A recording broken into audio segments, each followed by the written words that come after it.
Sure और मैग्रॉन इस वक्त जंगल के बीच में खड़े थे जहाँ पर एक ग्राउंड था और वहाँ पर फिलोना और बाकी सभी भी श्योर और मैग्रॉन को देख रहे थे।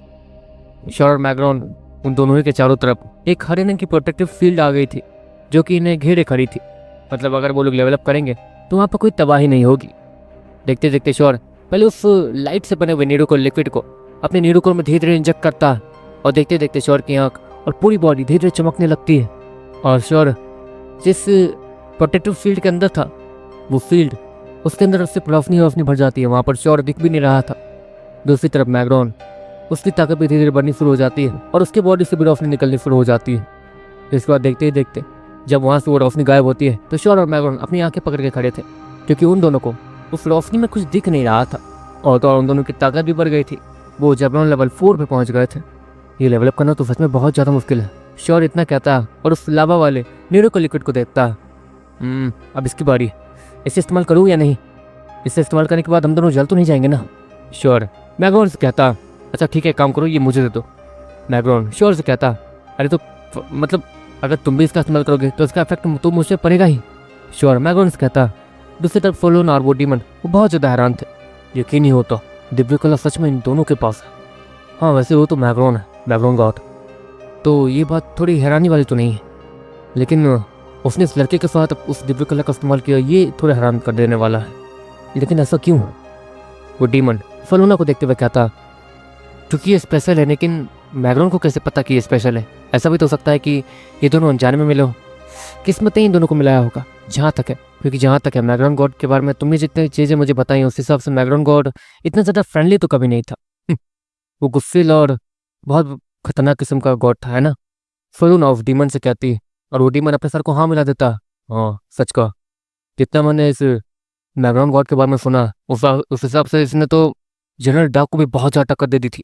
जनरल डार्क हमारे जनरल हैं, सबसे बड़े जनरल, वो हम सारे डीमंस के जनरल हैं। और इस मैग्रॉन गॉड ने जो कि अभी इस हालत में उस समय पर हमारे जनरल डार्क तक को मुंह के खाने पे मजबूर कर दिया था। डीमन वो मैग्रॉन गॉड को देखते हुए कहता। दूसरी तरफ मैग्रॉन वो श्योर से उस नीडोकोर लिक्विड को छीनने में कामयाब हो जाता है क्योंकि श्योर बहुत ज़्यादा हिचक रहा था। हिचकने से कुछ नहीं होगा, जो होगा सो होगा, देखा जाएगा जो होगा, मतलब छोड़ो करके देखते हैं।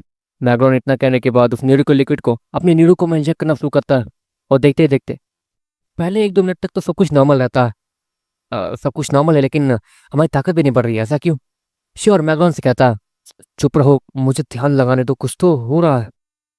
मैग्रॉन श्योर से जैसे ही कहता वैसे ही श्योर और मैग्रॉन के पूरे बॉडी से पसीना गिरना शुरू हो जाता है और वो दोनों पसीने से लथपथ हो जाते हैं।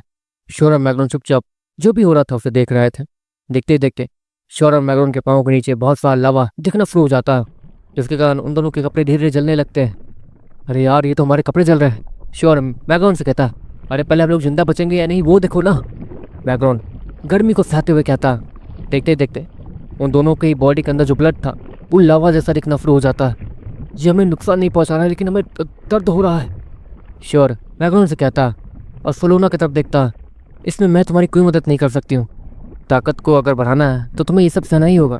फिलोना श्योर से कहती है और श्योर अपनी आंखें बंद करके वहीं बैठ जाता है और अपने सर को पकड़ लेता है। देखते देखते श्योर के सर से काफ़ी सारे बाल वो जल जाते हैं। अब श्योर और मैग्रॉन दोनों ही टकले हो गए थे। देखते ही देखते श्योर और मैग्रॉन करीब 1 घंटे तक उस गर्मी को सहते हैं, जिसके बाद उन दोनों की ताकत बढ़ के सीधे जेवरन लेवल 5 चली जाती है। और देखते देखते जैसे ही पूरे जेवरन लेवल 5 हासिल करते हैं वो दोनों ही वहाँ बेहोश हो जाते हैं। और जब उन दोनों को होश आता है तो वो दोनों बिना कपड़ों के जंगल में वहीं बेहोश पड़े हुए थे। और जैसे ही वो दोनों होश में आते हैं वो दोनों अपने अपने जले हुए कपड़े जैसे तैसे अपने ऊपर रखते हैं ताकि वो लोग अपने बदन को छिपा सके। इसके बाद श्योर वो म्यूटेंट लिजार्ड को वापस अपने नीडोकोर में बुला के उसके जीन्स को अपने साथ कंबाइन कर लेता है और देखते देखते उसकी पूरी बॉडी के ऊपर एक कमाल का आर्मर दिखने लगता है। अरे तुमने तो ये आर्मर पहन लिया, मेरा क्या? मैग्रॉन श्योर से कहता, तुम तो उड़ सकते हो ना, तुम आसमान में इतनी ऊंचे उड़ो कि कोई तुम्हें देख ना पाए बिना कपड़ों के, क्या ये कैसा आइडिया है? श्योर मैग्रॉन से कहता, हाँ अच्छा आइडिया, लेकिन अगर किसी ने मतलब गलती से भी देख लिया तो? मैग्रॉन फिर से श्योर से कहता, अरे डर बेकार रहे हो तुम, यहाँ कोई उठ हो नहीं सकता है जो कि तुम्हें देख लेगा। श्योर भी मैग्रॉन से कहता, देखो मेरे पास एक आइडिया है। मैग्रॉन इतना कहता और देखते देखते उसके हाथों से बहुत ज़्यादा रोशनी निकलती और वो रोशनी निकल के सीधे मैग्रॉन के पूरी बॉडी को ढकना शुरू कर देती है। देखते देखते वो अपने उस रोशनी से एक गोल्डन आर्मर बना लेता है ये सब कैसे? तुम्हें ये सब भी आता है? श्योर, मैगन से कहता है। तुम लोग अपने एलिमेंट की प्रैक्टिस करते हो तो तुम्हें क्या लगता है कि मैं, जो अपने समय पे सबसे ज्यादा काबिल था, वो बस बैठ के तुम लोग की प्रैक्टिस देखेगा? मैं भी बहुत प्रैक्टिस करता हूँ गधे, मैगन श्योर से कहता। जिसके बाद देखते देखते ऑलमोस्ट 6 बज जाते हैं। जिसके बाद वहां पर रेड मंकी और प्रीत को उसके घर छोड़ने के बाद श्योर और बाकी सब अपने घर आ जाते हैं। पहले कपड़े पहन लेते हैं क्योंकि रात में टेलीपोर्ट होकर मैं, श्योर इतना कहता। और अच्छे कपड़े पहनने के बाद फिलोना के पास आता। अच्छा फिलोना दीदी, क्या आपको महाराज फूरी के बारे में पता है? श्योर फिलोना से कहता है। और फिलोना जल्द से जल्द अपनी जगह पर खड़ी हो जाती है और श्योर को देखने लगती है। महाराज फूरी, पागल हो गए हो क्या? कहीं तुम मुझसे भिड़ने होने तो नहीं जा रहे हो ना? फिलोना श्योर से कहती है, हाँ हाँ, मतलब हम बस उसके कबीले जा रहे हैं। क्यों, कोई परेशानी है क्या? श्योर फिलोना से कहता है, उसके पास एक अजीब सा हथियार है जिसे उसने किसी से हासिल किया, जहाँ तक वो मैग्मा एलिमेंट का हथियार है। और वो हथियार सच में बहुत बहुत ज़्यादा कमाल का है। अगर उसने उस हथियार से हमला किया और उसने वो हमला तुम पे किया तो तुम 1 सेकंड में राख में बदल जाओगे। मैंने उससे उसका हथियार को देखा है। एक आदमी था जिसने बगावत शुरू की थी उसके कबीले में रहकर। उस समय मैं भी उसी के कबीले में थी। उसने एक झटके में उसे मार दिया था, इसलिए मैं उस कबीले से निकल आई। वैसे भी मुझे किसी और की तलाश थी, इसलिए ही मैं उस कबीले गई थी। अगर उस कबीले जा रहे हो तो महाराज फुरी से पंगा मत लेना, समझे? फिलोना वो श्योर से कहती, ठीक है मैं समझ गया। श्योर इतना कहता है। और रात के 12 बजने के बाद देखते देखते मैग्रॉन और श्योर वो कबीले आ जाते हैं। कबीले में महारानी, महाराज, पलक और बाकी सभी से मिलने के बाद वो लोग लैरिस कबीले के लिए निकल जाते हैं। श्योर और मैग्रॉन काफ़ी दूर तक ट्रैवल कर चुके थे। इस नक्शे के हिसाब से लैरिस कबीला इस पहाड़ के उस तरफ होना चाहिए, लेकिन इस पहाड़ पे एक बीस्ट रहता है जो कि जेब्रॉन लेवल 5 का है। श्योर मैग्रॉन से कहता है, जेब्रॉन लेवल पे तो हम भी पहुंच चुके हैं, तो हमें किसी से डरने की जरूरत नहीं। इस पहाड़ से हम लोग आसानी से निकल पाएंगे। मैग्रॉन श्योर से कहता है। देखते देखते वो लोग उस पहाड़ पर एंटर कर जाते हैं। उस पहाड़ पर एंटर करने के बाद श्योर और मैग्रॉन काफ़ी देर तक आगे बढ़ते हैं। जिसके बाद अचानक से उन्हें किसी लड़के की चिल्लाने की आवाज़ आती है। वहाँ पर एक अजीब सी आवाज़ आती है और श्योर और मैग्रॉन तेज़ी से उस तरफ बढ़ने लगते हैं। वो तेज़ी से आसमान मोड़ते हैं और उस जगह पर तुरंत ही पहुँच जाते हैं। और वहाँ कुछ ऐसा देखते हैं जिससे वो थोड़ा हैरान रह जाते हैं। ये कौन है? श्योर मैग्रॉन से कहता। वहाँ पर एक ह्यूमन था जिसने उस पहाड़ के उस बीस्ट को बांध रखा था एक अजीब सी रस्सी में। लेकिन उस बीस्ट के ठीक आगे उसने एक ह्यूमन को, मतलब एक लड़की को ठीक उस बीस्ट के सामने बांध रखा था। और वो ह्यूमन नॉर्मली अपनी जगह पर बैठकर अपने ड्रिंक को एंजॉय कर रहा था। तो देखो, अगर तुम मुझसे शादी करने के लिए नहीं मानती हो तो मैं इस बीस्ट को छोड़ दूंगा तुम्हारे ऊपर, तो खुद सोच लो। वो आदमी फिर से अपने ड्रिंक को पीते हुए कहता। और श्योर और मैग्रॉन वो एक दूसरे का चेहरा देखने लगते हैं। ये प्रपोज करने का कौन सा तरीका है? श्योर मैग्रॉन से कहता। जिसके बाद देखते देखते वो लड़की वो गुस्से से उसी लड़के को देखती है। तुम्हारी इतनी हिम्मत, तुम जानते हो ना कि मैं कौन हूँ? और तुम्हें तो अगर मुझे कुछ हुआ तो सोच लो, मेरे लोग तुम्हें कभी नहीं छोड़ेंगे। वो लड़की गुस्से में उस लड़के को देखते हुए कहती है, मैंने तुमसे कहा ना कि मैं तुमसे प्यार करता हूँ, तो तुम बात क्यों नहीं मान रही हो? करने के लिए मैं यहाँ पर तुम्हारे साथ ज़बरदस्ती भी कर सकता हूँ, मैं इतना ताकतवर हूँ। लेकिन फिर भी तुम्हें एक मौका दे रहा हूँ मैं, लेकिन तुम उस मौके का फ़ायदा ही नहीं उठा रही हो। तो ठीक है, अगर तुम मुझसे शादी के लिए नहीं मानती हो तो मैं इस बीच को तुम्हारे पर छोड़ ही देता हूँ। वो आदमी इतना कहता है और देखते देखते उस बीच के रस्सियों को खोलने लगता है। वो आदमी उस बीच के रस्सियों को हल्का सा खोलता है और वहाँ से निकलते हुए उस लड़की के पास जाता है और उसके गालों को छूने लगता है। आखिरी बार देख रहा हूँ तुम्हें बहुत ज़्यादा मिस करूँगा मेरी रानी। इतना कहने के बाद वो लड़का वहाँ से पलट के जाने लगता है और एक जम के साथ वहीं कहीं गायब हो जाता। दूसरी तरफ वो बीस्ट, उसकी रस्सी ढीली हो चुकी थी, मतलब अब वो आसानी से खुल सकता था। देखते देखते वो बीस्ट खुल जाता और तेज़ी से उस लड़की पे झपट्टा मार देता। वो लड़की अपनी आंखें बंद कर लेती है, लेकिन उसे कुछ होता नहीं है। जब वो लड़की अपनी आंखें खोलती है तो वो अपने सामने 2 लड़कों को देखती है जो कि ऑलमोस्ट बच्चे ही लग रहे थे। उन दोनों ही के हाथों में सेम तरीके की ब्लेड थी जिसमें से डार्क स्मोक निकल रही थी। तो तुम दोनों कौन हो? वो लड़की हैरानी से श्योर और मैग्रॉन को देखते हुए कहती है और उस बीस्ट की तरफ देखती है जहाँ पर उस बीस्ट के 2 टुकड़े हो चुके थे। बस हम लोग इस रास्ते से गुजर रहे थे, हम लोग लैरिस कबीले जा रहे हैं। क्या बता सकते हैं कि वो कहाँ है? श्योर ऐसी अनजान बनते हुए कहता है, पहले मुझे खोल दो तब तो बताऊं। वो लड़की अपने रस्सी को खोलते हुए और स्ट्रगल करते हुए कहती है, अरे हाँ हाँ, मुझे माफ़ कर दीजिए। श्योर इतना कहने के बाद अपने उस स्कल ब्लेड को सीधे उस लड़के की तरफ फेंक देता है। वो लड़की डर जाती है, लेकिन अगले पल वो स्कल ब्लेड वो सीधे उसके रस्सी से जाकर टकराती है और उसके रस्सी को आधा काट देती है। जिसके बाद वो लड़की अपनी पूरी ताकत लगाने के बाद उस रस्सी को तोड़ लेती है। दूसरी तरफ वो स्कल ब्लेड वो धुएं में बदल के श्योर के पास वापस आ जाता है। तो तुम्हारे नाम क्या है? वो लड़की श्योर और मैग्रॉन से कहती है, मेरा नाम श्योर है और इसका नाम मैग्रॉन। हम दोनों बस लैरिस कबीले जा रहे हैं। सुना है कि वहाँ पे ताकतवर लोग रहते हैं और वहाँ पे रह के ताकतवर होना थोड़ा आसान है। श्योर उस लड़के से कहता, ताकतवर होना आसान है? वहाँ पर ताकतवर होने के लिए तुम्हें परमिशन चाहिए होगी, समझे? वो लड़की श्योर और मैग्रॉन से कहती है, परमिशन? कैसी परमिशन? श्योर और मैग्रॉन फिर से उस लड़की से कहते हैं, देखो पहले तो मेरा नाम लिसिया है, मुझे लिसिया बोलो। और हाँ, परमिशन वाली बात, तुम्हें ताकतवर होने के लिए परमिशन चाहिए होगी वहाँ पर। अगर तुम्हें परमिशन मिलती है तो ही तुम अपने न्यूरिको लिक्विड का इस्तेमाल करके अपने आप को ताकतवर बना सकते हो, वरना तुमसे वो न्यूरिको लिक्विड छीन लिया जाएगा। और अगर तुम ताकतवर होकर, मतलब जैसी ताकत तुम्हारी वहाँ रजिस्टर्ड है, अगर तुम उनसे ज़्यादा ताकतवर दिखे जाते हो तो तुम्हें वहाँ पर जान से मार दिया जाएगा। वो लिसिया श्योर और मैग्रॉन से कहती है, ये कैसा रूल है? ये तो बहुत बेकार रूल है, ऐसे तो वहाँ कोई भी नहीं रहना चाहेगा। श्योर और मैग्रॉन एक साथ लिसिया से कहते हैं, हाँ यही तो, मैं तो वहाँ से भाग कर आ रही थी, लेकिन ये कमीना जो था ना, ये महाराज फूरी का बेटा है और ये काफी समय से मेरे पीछे पड़ा है। आज तो मुझे वो जान से मारने वाला था। बाल बाल बची। लिसिया श्योर से कहती है, वो तो अच्छा है कि हम यहाँ थे इसलिए आप बच गई। वैसे क्या आप हमें उस कबीले ले जा सकती है? श्योर फिर से उस लड़के से कहता है, नहीं नहीं, मुझे इस कबीले वापस नहीं जाना। उस कमीने की नजर अगर फिर से मुझ पर पड़ी तो वो इस बार मुझे बस जान से नहीं मारेगा, लेकिन हाँ अगर ये बात मैं उसके डैड तक पहुंचा दूं तो उसके डैड पक्का उसे सजा देंगे, क्योंकि उसके डैड बहुत ज़्यादा स्ट्रिक्ट है। और हाँ, मुझे कैसे भी कबीले पहुंचना होगा।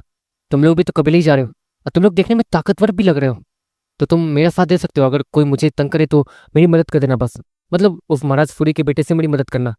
अगर वो हमारे सामने आता है तो हमें उसे पकड़ना होगा, जिसके बाद हम उसे महाराज फूरी के सामने ले जा पाएंगे और महाराज फूरी उसे परमिशन देंगे, मतलब पनिशमेंट देंगे, क्योंकि वो जो भी है उनका बेटा है, उन्हें उससे कोई फर्क नहीं पड़ता। उनके लिए रूल्स मायने रखते हैं और उनके कबीले में कोई भी लड़की के साथ जबरदस्ती या फिर कुछ ऐसा नहीं कर सकता है। इसलिए तो उनका बेटा मेरे साथ कुछ कर नहीं सकता है, क्योंकि अगर वो मेरे साथ कुछ गलत करता है तो उसके डैड को पता चल जाएगा। इसलिए जब मैंने उसे हाँ नहीं किया तो हाँ, वो मुझे इस बीच के सामने मरने के लिए छोड़ गया। पर जल्दी से चलते हैं कबीले, चलो। इतना कहने के बाद लिसिया श्योर और मैग्रॉन को अपने पीछे आने के लिए कहती है, पर क्या उस कबीले में घुसने के लिए हमें टेस्ट नहीं देना होगा? मैग्रॉन भी लिसिया से कहता है, देना होगा, लेकिन मेरे साथ जाओगे तो नहीं देना पड़ेगा, और अगर देना पड़ा भी तो तुम लोग तो पास हो ही जाओगे। लेकिन हाँ, ये बात महाराज फूरी के कान तक जरूर जाएगी। लिसिया श्योर से कहती है, अच्छा ऐसी बात है, तो पहले उस कबीले में एंटर करते हैं, उसके बाद देखना क्या करना होगा। श्योर लिसिया से कहता है, देखते देखते वो लोग कबीले के बहुत ज़्यादा करीब पहुंच जाते हैं और श्योर को दूर से वो कबीला बहुत ज़्यादा बड़ा दिखता है। ये कबीला तो सच में बहुत बहुत ज़्यादा बड़ा, किसी शहर जितना बड़ा। श्योर हैरानी से सामने मौजूद कबीले को देखते हुए कहता है। देखते देखते लिसिया श्योर और मैग्रॉन उस कबीले के दरवाजे पे पहुंचते हैं। वो कबीला सच बहुत ज़्यादा बड़ा था और बड़े बड़े दीवारों से घिरा हुआ था। देखते देखते वो दरवाजा खुलता है और सामने से दो सैनिक सामने आते हैं। रुको, तुम्हें तो हम लोग जानते हैं, लेकिन ये तो बच्चे कौन है? वो दोनों सैनिक श्योर और मैग्रॉन की तरफ इशारा करते हुए कहते हैं, उस पहाड़ के बीच ने मुझे हमला किया था, जिसके बाद इन दोनों बच्चों ने ही मुझे बचाया। इन दोनों बच्चों की ताकत सच में बहुत ज़्यादा कमाल की है और इन दोनों ने उस पहाड़ के बीच को मार भी दिया है। लिसिया उन दोनों सिपाहियों को कहती है, ये दोनों बच्चे और उस पहाड़ के बीच को मार दिया? बकवास, तो पता तो है ना कि वो पहाड़ का बीच कितना ज़्यादा खतरनाक है। उस बीच को हम लोग जानबूझ के कुछ नहीं करते हैं और ना ही हमारे महाराज उससे कुछ भी करते हैं जानबूझ के, क्योंकि कोई भी अगर उस पार से आने की कोशिश करता है तो वो भी उसे खा के खत्म कर देता है। और तुम्हारे कहने के मुताबिक इन दोनों बच्चों ने उसे मार दिया? बकवास। ए बच्चे चल, मैं पंच रोक के देखा। इतना कहने के बाद पहले वो सैनिक अपने भाले को सीधे मैग्रॉन की तरफ फेंकता है और वो अपने पंच को लेकर सीधे मैग्रॉन की तरफ बढ़ने लगता है। मैग्रॉन नॉर्मली उसके भाले को पकड़ता है और इससे पहले कि उस सैनिक का पंच मैग्रॉन के चेहरे पर जाके लगता, मैग्रॉन उस भाले को उल्टा करके उस भाले के उल्टे वाले साइड से सीधे उस सैनिक के मुंह पे मारता है, जिससे वो सैनिक उसके नाक से खून निकलने लगता है और वो नीचे गिर जाता है। जिसके बाद मैग्रॉन उस भाले को सीधे उस सैनिक की तरफ फेंक देता है। वो सैनिक जल्द से जल्द पीछे हटने लगता है, लेकिन वो सैनिक वो ये देखता है कि वो भाला सीधे उड़ते हुए उस सैनिक के बाल को छूते हुए उसके बगल से निकल जाता है और पीछे जाकर जमीन में गिर जाता है। दूसरी तरफ दूसरा सैनिक वो हैरान दिखने लगता है और उस श्योर को देखता है, और नहीं, मैं समझ गया तुम लोग ताकतवर हो तो तुम लोग अंदर जा सकते हो, लेकिन पहले मुझे ये बात महाराज फूरी तक पहुंचानी होगी, क्योंकि वो खुद ताकतवर लोगों का स्वागत यहाँ करते हैं। वो सैनिक इतना कहता है और एक अजीब सा तीर उठाकर उससे आसमान की तरफ उड़ा देता है। वो तीर आसमान में जाते ही वो लाल रंग के रंग के साथ वहीं फट जाता है और देखते देखते वो आसमान वो लाल रंग में बदल जाता है। आसमान में काफ़ी ज़्यादा जगह पे लाल रंग आ गए थे, मतलब ये कोई संकेत टाइप था। देखते देखते वहाँ पर काफ़ी सारे कबीले के लोग जमा होने लगते हैं। हे, ये कौन है जिसके लिए इसे, मतलब इसके लिए क्या खुद मारा जाने वाले हैं? लग तो ऐसा ही रहा है कि ये लोग बहुत ज़्यादा ताकतवर हैं, इसलिए तो लाल रंग को छोड़ा गया आसमान में ताकि यहाँ पे सभी लोग जमा हो जाएं। लेकिन ये तो बच्चे हैं, आखिर ये इतने ताकतवर कैसे हो सकते हैं? लेसिस कबीले वाले वो हैरानी में एक दूसरे से बात करते हुए कहते हैं। देखते देखते वहाँ पर काफ़ी ज़्यादा हलचल शुरू हो जाती है और देखते देखते वो लोग बीच में जगह खाली करने लगते हैं जैसे कि वहाँ कोई आ रहा हो। देखते देखते वहाँ पर एक ताकतवर आदमी दिखना शुरू हो जाता है जो कि अपने सैनिकों के साथ तेज़ी से आगे बढ़ रहा था। और देखते देखते वो ताकतवर आदमी जिसने मुकुट पहन रखा था वो शोर और मैगन के सामने जाके खड़ा हो जाता। तो तुम दोनों हो वो जिसके लिए हमें यहाँ बुलाया गया? क्या तुम लोग कंफर्म हो कि ये इतना ताकतवर है कि मैं खुद इसके स्वाद के लिए आऊँ? तो वो महाराज वो उन दोनों सैनिकों को देखते हुए कहता है, जी महाराज, इससे इन दोनों बच्चों ने उस पहाड़ के उस बीस्ट को भी खत्म कर दिया जिसकी ताकत जेब्रॉन लेवल 5 थी। वो दोनों सैनिक महाराज को देखते हुए कहते हैं, अच्छा ऐसी बात। महाराज इससे पहले कि शोर और मैगन से कुछ भी कहते लिसिया आगे आती है और फिर, महाराज मुझे माफ़ कर दीजिए कि मैं बीच में आ रही हूँ। असल बात यह है कि आपका बेटा मुझे उस पहाड़ पर अकेले बांध के आ गया था ताकि वो बीस्ट मुझे खा जाए, सिर्फ इसलिए क्योंकि मैंने उससे मना कर दिया था। वो तो शुक्र है कि ये दोनों मुझे मिल गए और मैं इन दोनों को यहाँ ले आई और इन दोनों ने ही मेरी जान बचाई उस बीस्ट को मार के। तो लिसिया इतना कहती है और धीरे धीरे पीछे हट जाती है अपने सर को नीचे करके। दूसरी तरफ वो महाराज वो बहुत ज़्यादा गुस्से में दिखने लगता।